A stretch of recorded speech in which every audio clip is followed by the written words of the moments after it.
السلام علیکم د افغان ګرځندوی چینل محترم او قدرمنو لیدونکو، نن ورځ بیا ستاسو په خدمت کې یم. نن ورځ به د دویچ lernen auf paschto د درسونو په لړۍ کې د کور د اسبابو مهم لغاتونه په جرمني یا الماني ژبه کې زده کړو.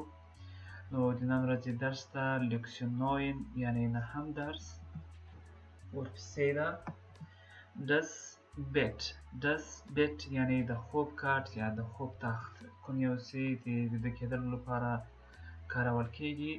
ما دلته ورسره د پښتو ترجمه هم لیکلې ده، همدارنګه تصویر مې هم ځای پر ځای کړی ده تر څو تاسو ته مشکله نه وي.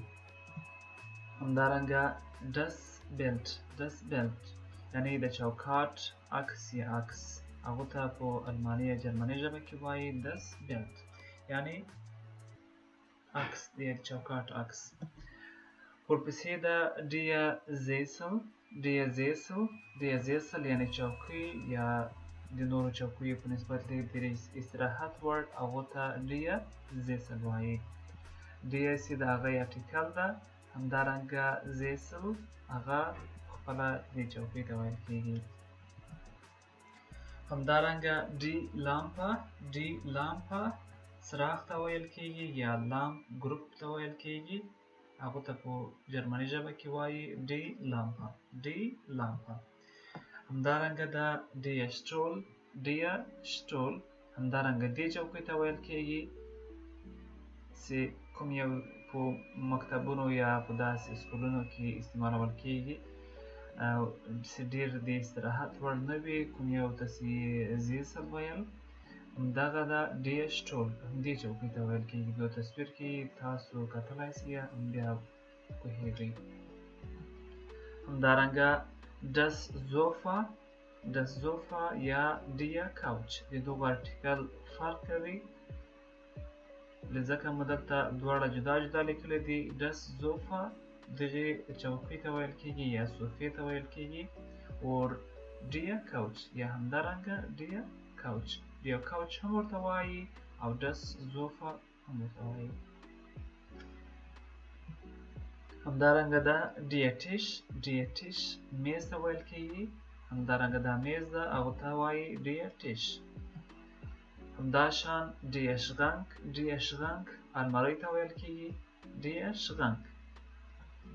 همدارنګه das Regal د کتابونو المارۍ ته ویل کېږي، کوم یوه چې د کتابونو د ایښودلو لپاره کارول کېږي، یا ځینې دیوالي کوچنۍ المارۍ یا داخلونه چې هلته هم کتابونه کېښودل کېږي یا داسې کوچني شیان کېښودل کېږي، هغو ته وایي das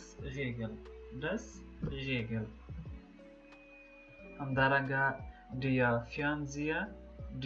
Fernseher یعنی ټي وي ته ویل کېږي، په جرمني ژبه کې ورته وایي der Fernseher یعنی ټي وي.